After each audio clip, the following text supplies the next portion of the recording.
नमस्कार दोस्तों, एक बार फिर से एक नए वीडियो में आप सभी का हार्दिक स्वागत है मेरी channel electrical electronics and automation में। आज मैं आपको सिखाने वाला हूं मित्सुबिशी पीएलसी में जीएक्स वर्क्स 2 नाम का जो सॉफ्टवेयर रहता है उसमें बाई डायरेक्शनल काउंटर कैसे यूज करता है और बाई डायरेक्शनल काउंटर क्या है और कैसे वर्क करता है वो प्रैक्टिकल करके दिखाने वाला हूं। नॉर्मल काउंटर और बाई डायरेक्शनल काउंटर में क्या डिफरेंस है वो प्रैक्टिकल करके आज को दिखाने वाला हूँ। नॉर्मल काउंटर है वो जो आपने काउंट सेट किया है उस पे डन बीट ऑन करता है, मतलब 5 काउंट आपने दिए, 5 पल्स काउंटर को मिलेंगे तो 5 पल्स के बाद बीट ऑन करेगा और कोई आउटपुट जनरेट करेंगे। ठीक है। बाई डायरेक्शनल काउंटर में क्या है कि जितना भी आपने काउंट सेट किया है, मतलब उसमें भी हमने 5 काउंट किया, 5 काउंट के बाद वो भी एक बीट डन बीट ऑपरेट करेगा और आउटपुट जनरेट करेगा, लेकिन फिर भी आप अगर पल्स देते रहते हो तो उसका काउंट बढ़ता ही रहता है। ठीक है, चलिए देर ना करते हैं, आज का वीडियो स्टार्ट करते हैं। चैनल पर नए हो तो सब्सक्राइब कर लेना, वीडियो पसंद आए तो लाइक कर देना और दोस्तों को ज़्यादा शेयर कर लेना, क्योंकि आने वाले फ्यूचर में ऑटोमेशन के रिलेटेड ऐसे ही नई नई वीडियो लाता रहूंगा और आपको अपडेट करता रहूंगा। देखिए, मित्सुबिशी पीएलसी प्रोग्रामिंग का मैनुअल मैंने यहाँ पे डाउनलोड करके रख दिया है। देखिए यहाँ पे मैंने आपको जनरल काउंटर और लैच्ड काउंटर अभी तक बताया है। ये है general 32 bit by directional counter. जो बाई डायरेक्शनल काउंटर है वो 32 बिट में ही रहता है और टोटल अगर आपकी पीएलसी का मॉडल नंबर FX2C और FX2L है, ठीक है, तो आप total by directional counter 20 use कर सकते हो। ठीक है, इसमें भी दो है, बाई डायरेक्शनल काउंटर लैच्ड और by directional general by directional counter और लैच्ड बाई डायरेक्शनल काउंटर। ठीक है, तो आज हम देखेंगे जनरल बाई डायरेक्शनल काउंटर कैसे वर्क करता है। जीएक्स वर्क्स 2 नाम का सॉफ्टवेयर हम ओपन कर लेते हैं।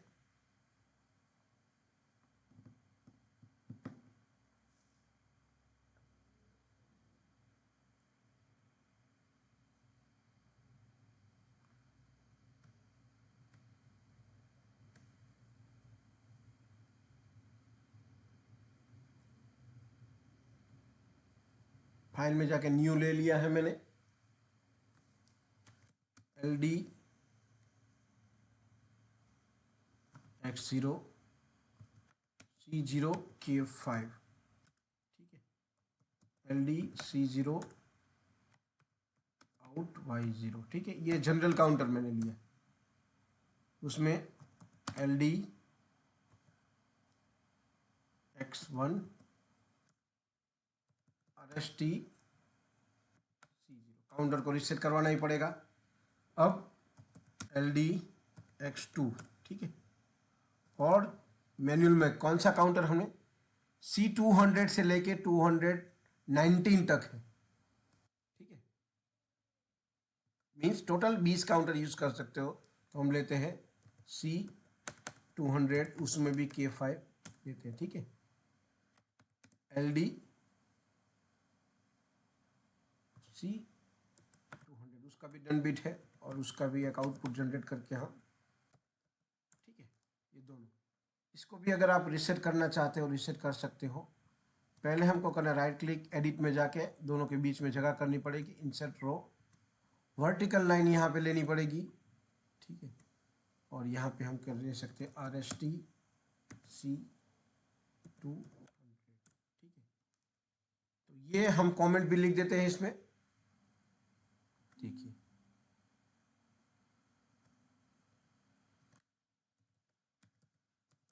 General counter.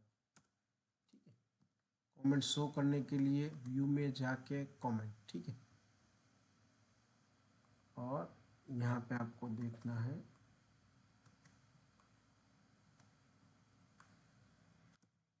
By directional counter.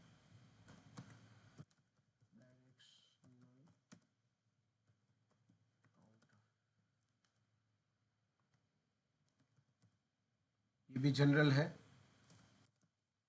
General by directional counter है। ठीक है, तो आपको पता चलेगा। और ये इसके पे हम रख देते हैं reset, ठीक है, तो आपको पता चले यहाँ पे कंपाइल कर लेते हैं। ये प्रोग्राम पीएलसी में डाउनलोड करने के लिए आपको राइट टू पीएलसी में जाना पड़ेगा। पैरामीटर प्लस प्रोग्राम एग्जीक्यूट करते हैं।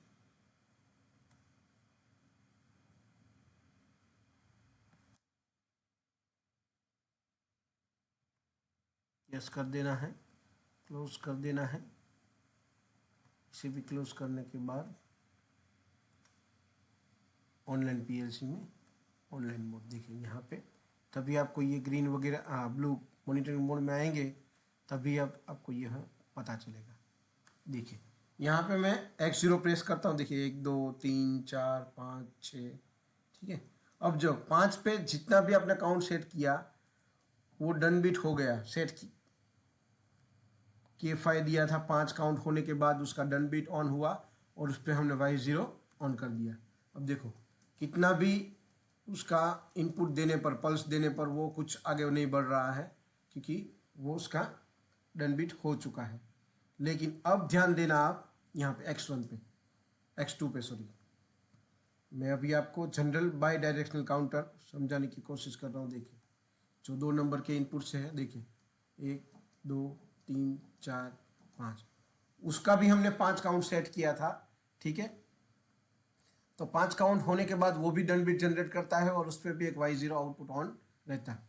लेकिन अब मैं X2 को फिर से पल्स दे रहा हूँ, देखिए तो वो आगे ही बढ़ता जा रहा है। देखिए तो यही बाई डायरेक्शनल की खासियत है कि वो जितना काउंट सेट किया है उतना काउंट सेट होने के बाद भी जब पल्स मिलेगा तो वो काउंट अप करता ही रहेगा, करता ही रहेगा, ठीक है। देखिए फिर से ऊपर भी काउंटर 5 है, X0 में प्रेस कर रहा हूँ, यहाँ पे आपको ब्लू दिखाई दे रहा है। देखिए पल्स दे रहा हूँ मैं यहाँ पे, फिर भी इसमें कुछ नहीं हो रहा है। लेकिन जो बाई डायरेक्शनल काउंटर है, जनरल बाई डायरेक्शनल काउंटर, वो X2 से हम पल्स देते हैं।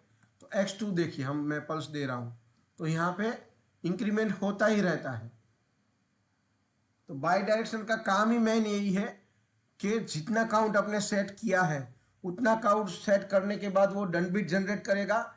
उसके बाद भी जब पल्स मिलेगा उसको तो वो काउंट अप करता ही रहेगा, ठीक है। अगर यही काउंटर को आपको दोबारा यूज करना है तो उसके लिए आपको रीसेट करना पड़ेगा। और रीसेट के लिए हमने X1 नाम के इनपुट के साथ C0 और C200 को रीसेट किया है। देखिए जैसे ही हम X1 प्रेस करेंगे दोनों काउंटर रीसेट हो जाएंगे। देखिए यहाँ पे हो गए। फिर से एक बार समझाने की कोशिश करता हूँ, ध्यान से देखना अगर समझ में नहीं आया है। X0 देखिए एक पल्स दिया, 2 3 4 5, ठीक है। अब कुछ भी करूंगा, कितने भी पल्स देगा कुछ फर्क नहीं पड़ेगा जनरल काउंटर में। लेकिन जो जनरल बाई डायरेक्शन काउंटर है, ठीक है, देखिए यहाँ पे 2 नंबर के इनपुट पे जनरल बाई डायरेक्शन काउंटर है, 1 2 3 4 5। देखिए डन बीट ऑन हो गया। अब मैं X2 को पल्स फिर भी दे रहा हूँ तो काउंट उसका बढ़ता ही रहता है जब तक आप उसे रिसेट नहीं करेंगे तब तक। और एक और चीज ऑनलाइन मोड में रिमोट मोड, देखिए जब आपकी पीएलसी पावर चला जाता है या तो कोई भी रीजन पे रन टाइम पे से निकल जाती है, मीन्स यहाँ पे मैं स्टॉप मोड में, तो ये वैल्यू 0 हो जाएगी। देखिए दोनों अभी मैं दिखा देता हूँ पहले, उसके भी 5 है, देखिए ये इसके भी 5 है और नीचे कितना है 26 है। ऑनलाइन में जाओ, रिमोट में जाओ और स्टॉप मोड करते हैं, ठीक है। स्टॉप करने के बाद तुरंत ही देखिए जनरल बाई डायरेक्शनल काउंटर की वैल्यू 0 हो गई और जनरल काउंटर की वैल्यू भी 0 हो गई। उसका मतलब ये है कि जनरल बाई डायरेक्शनल काउंटर भी उसकी वैल्यू सेव नहीं कर सकता है, ठीक है। इसमें भी 0 हो गई और C200 में भी वैल्यू 0 हो गई। वापस जाके हम पीएलसी को रन मोड में लेके आते हैं। देखिए यहाँ पे रन में क्लिक करेंगे तो पीएलसी रन मोड में चली जाएंगी, चली आई, ठीक है। अब दोबारा हमको काउंट करना है तो दोबारा हम काउंट कर सकते हैं, 1 2 3 4 5, ठीक है। अब कोई भी काउंट नहीं हो रहा, चाहे x0 से आप कितने भी पल्स दे दो, ठीक है। लेकिन जनरल बाय डायरेक्शन काउंटर में x2 द्वारा पल्स दिए जा रहे हैं, 1 2 3 4 5। उसका डन बिट ऑन हो जाने के बाद, मतलब कि जो भी आपने वैल्यू सेट की है, हमने K5, K का मतलब कांस्टेंट होता है, वो सेट करने के बाद उसका डन बिट ऑन हो गया। उसके बाद भी अगर x2 से जनरल बाय डायरेक्शन काउंटर को पल्स मिलेगा तो वो इंक्रीमेंट होता ही रहेगा, ठीक है। तो आशा रखता हूं दोस्तों कि आज जो मैंने समझाया है बाय डायरेक्शन काउंटर, ठीक है, वो आपको पूरी तरह से समझ में आया होगा, ठीक है। आशा रखता हूं दोस्तों कि आज का वीडियो आपको पसंद आया होगा। पसंद आया हो तो वीडियो को लाइक कर देना, चैनल पर नए हो तो सब्सक्राइब कर लेना और दोस्तों के साथ ज़्यादा ज़्यादा वीडियो शेयर कर लेना, क्योंकि आने वाले फ्यूचर में ऑटोमेशन के रिलेटेड ऐसे ही नई नई वीडियो लाता रहूँगा और आपको ग्रेड करता रहूँगा। तो आज के लिए बस इतना ही। जय हिंद, वंदे मातरम दोस्तों।